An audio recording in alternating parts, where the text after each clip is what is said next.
ਨਾ ਜੀ ਬਿਲਕੁਲ ਈਜ਼ੀਲੀ ਜਿਹੜਾ ਹੈਗਾ ਨਾ ਜੀ ਹੱਥ ਦੇ ਨਾਲ ਘੁੰਮ ਰਿਹਾ ਹੈ। ਫਿਰ ਇਹਦੇ ਪਿੱਛੇ ਅਸੀਂ ਓੜੇ ਵੀ ਲਗਾ ਕੇ ਦਿੰਦੇ ਪਏ ਮੈਨੂਫੈਕਚਰਿੰਗ ਏਰੀਆ ਦੇ ਵਿੱਚ ਤੁਹਾਨੂੰ ਦਿਖਾ ਦਿੰਦੇ ਆ ਜੀ, ਅੱਗੇ ਵੀ ਬੰਦੇ ਪਏ ਨੇ ਜੀ, ਖੋਲ ਕੇ ਰੱਖੇ ਨੇ, ਖੋਲ ਕੇ ਲੈਦਾ ਫਰੇਮ ਵੀ ਲੈਦਾ ਕਰ ਸਕਦੇ ਹੋ। ਜਿਹਦੇ ਕੋ ਵੀ ਰੂਟਾਵੇਟਰ ਲੈਣਾ ਤੁਸੀਂ ਉਕਾੜਾ ਦੇ ਵਜਿਆ ਕਿਸੇ ਕੋ ਵੀ ਉਹਨੂੰ ਕਹਿਣਾ ਤੁਸੀਂ ਵਰਕਿੰਗ ਵੀਡੀਓ ਚੈੱਕ ਕਰਾਓ ਕਿੱਦਾਂ ਇਹ ਵਰਕ ਕਰਦਾ ਵਾ, ਕਿਵੇਂ ਕਿਹੜੇ ਟਰੈਕਟਰ ਦੇ ਪਿੱਛੇ ਚੱਲਦਾ ਹੈਗਾ ਜੀ। ਸਲਾਮ ਅਲੈਕੁਮ ਪਾਕਿਸਤਾਨ।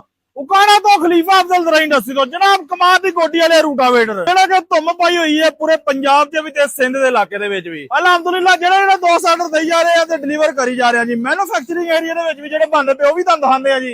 ਇਹ ਜੀ ਜਨਾਬ ਨਗਰ ਚੱਲਾ ਜੇ ਚੌਧਰੀ ਅਜਮਲ ਚੱਦਰ ਸਾਹਿਬ ਨੇ ਜੀ ਆਨਲਾਈਨ ਪਰਚੇਸਿੰਗ ਕੀਤੀ ਹੈ, ਬਾਹਰ ਦੇ ਮੁਲਕ ਬੈਠੇ ਹੋਏ ਨੇ ਜੀ, ਉੱਥੋਂ ਇਹਨਾਂ ਨੇ ਆਪਣੇ ਭਾਈ ਉਕਾੜਾ 'ਚ ਭੇਜੇ ਨੇ। ਇਹਨਾਂ ਦੇ ਹੋਰ ਵੀ ਜ਼ਰਾ ਇਰਾਦੇ ਹੈਗੇ ਨੇ 4 ਵੀ ਨਾਲ ਡਿਲੀਵਰ ਕਰਨ ਲੱਗਾ ਜੀ। ਇਹ ਕਮਾਲ ਦੀ ਕੋਟੀ ਵਾਲਾ ਰੂਟਾਵੇਟਰ ਹੈਗਾ ਜੀ। ਕੀ ਇਹਦੇ ਵਿੱਚ ਖੂਬੀਆਂ ਨੇ ਦੇਖੋ ਨਾ ਜੀ, ਬਿਲਕੁਲ ਈਜ਼ੀਲੀ ਜਿਹੜਾ ਹੈਗਾ ਨਾ ਜੀ ਹੱਥ ਦੇ ਨਾਲ ਘੁੰਮ ਰਿਹਾ ਹੈ। ਦੇਖੋ ਕਿੱਡਾ ਜ਼ਬਰਦਸਤ ਰਵਾਂ ਘੁੰਮਦਾ ਪਿਆ ਜੇ।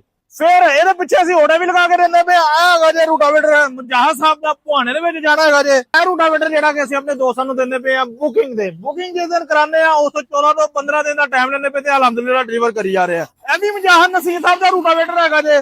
ਇਹ ਵੀ ਰੂਟਾਵੇਟਰ ਜਿਹੜਾ ਕਿ ਮਜਾਹਰ ਨਸੀਰ ਸਾਹਿਬ ਕੋਲ ਚੱਲਾ ਹੈਗਾ ਜੇ ਪੁਹਾਣੇ ਦੇ ਵਿੱਚ। ਹਾਜੀ ਅਬਦੁਲ ਜਾਮੇ ਦਾ ਰੂਟਾਵੇਟਰ ਭੇਜਦੇ ਨੇ ਆ ਪੁਹਾਣੇ ਦੇ ਚੱਲੇ ਨੇ। ਫਿਰ ਗਿਆਬਾ ਸਾਹਿਬ ਦਾ ਤੇ ਜ਼ਫਰੁੱਲਾ ਖਾਨ ਸਾਹਿਬ ਦਾ ਉਹਨਾਂ ਦੇ ਵੀ ਬੰਦੇ ਪਏ ਨੇ ਜੀ। ਇਹਨਾਂ ਦੇ ਕੀ ਖੂਬੀਆਂ ਗਏ ਨੇ, ਕਿਉਂ ਲੋਕ ਪਸੰਦ ਕਰਦੇ ਹੈਗੇ ਨੇ। ਔਰ ਅਲਹਮਦੁਲਿਲਾ ਉਕਾੜਾ ਤੋਂ ਖਲੀਫਾ ਅਫਜ਼ਲ ਜ਼ਰਾ ਇੰਡਸਟਰੀ ਨਾਮ ਹੈ ਕਮਾਲ ਦਾ। ਜਿਹਦੇ ਕੋ ਵੀ ਰੂਟਾਵੇਟਰ ਲੈਣਾ ਤੁਸੀਂ ਉਕਾੜਾ ਦੇ ਵਜਿਆ ਕਿਸੇ ਕੋ ਵੀ ਉਹਨੂੰ ਕਹਿਣਾ ਤੁਸੀਂ ਵਰਕਿੰਗ ਵੀਡੀਓ ਚੈੱਕ ਕਰਾਓ ਕਿੱਦਾਂ ਇਹ ਵਰਕ ਕਰਦਾ ਵਾ, ਕਿਵੇਂ ਕਿਹੜੇ ਟਰੈਕਟਰ ਦੇ ਪਿੱਛੇ ਚੱਲਦਾ ਹੈਗਾ ਜੀ। ਨਾਲ ਮੈਂ ਵੀਡੀਓ ਅਟੈਚ ਕਰਦਾ ਪਿਆ ਵਾ ਵਰਕਿੰਗ ਦੀ, ਕਿੱਦਾਂ ਇਹ ਵਰਕ ਕਰਦਾ ਪਿਆ ਚੈੱਕ ਕਰ ਸਕਦੇ ਹੋ ਤੁਸੀਂ। ਇਹਦੇ ਮੈਂ ਰੇਟ ਦੀ ਗੱਲ ਕਰਦਾ ਵਾਂ ਜੀ। ਜਿਹੜੇ ਵੀ ਦੋਸਤ ਨੂੰ ਚਾਹੀਦਾ ਪਿੱਛੇ ਓੜੇ ਅਸੀਂ ਖੋਲ ਕੇ ਰੱਖੇ ਹੋਏ ਨੇ ਜੀ, ਖੋਲ ਕੇ ਲੈਦਾ ਫਰੇਮ ਵੀ ਲੈਦਾ ਕਰ ਸਕਦੇ ਹੋ। ਇਹਦੇ ਵੀ ਖੋਲ ਕੇ ਰੱਖੇ ਹੋਏ ਨੇ, ਯਾਨੀ ਕਿ ਲੋਡਿੰਗ ਹੋਣ ਲੱਗੀ ਇਸ ਕੋਲ ਅਸੀਂ ਨਾਲ ਖੋਲਿਆ ਹੈਗਾ ਜੇ। ਹੁਣ ਇਹਦੇ ਵਿੱਚ ਇਹ ਕਿੰਨੇ ਦਾ ਦਿੰਦੇ ਪਏ ਆ ਜੀ। ਫੋਨ ਨੰਬਰ ਮੇਰਾ ਨੋਟ ਕਰ ਲਓ 0345 7545 358 0345 7545 358। ਮੈਨੂਫੈਕਚਰਿੰਗ ਏਰੀਆ ਦੇ ਵਿੱਚ ਤੁਹਾਨੂੰ ਦਿਖਾ ਦਿੰਦੇ ਆ ਜੀ, ਅੱਗੇ ਵੀ ਬੰਦੇ ਪਏ ਨੇ ਜੀ, ਜਿਹੜੇ ਦੋਸਤਾਂ ਦੇ ਬਣੀ ਜਾ ਰਹੇ ਅਲਹਮਦੁਲਿਲਾ ਡਿਲੀਵਰ ਕਰੀ ਜਾ ਰਹੇ ਆ ਜੀ।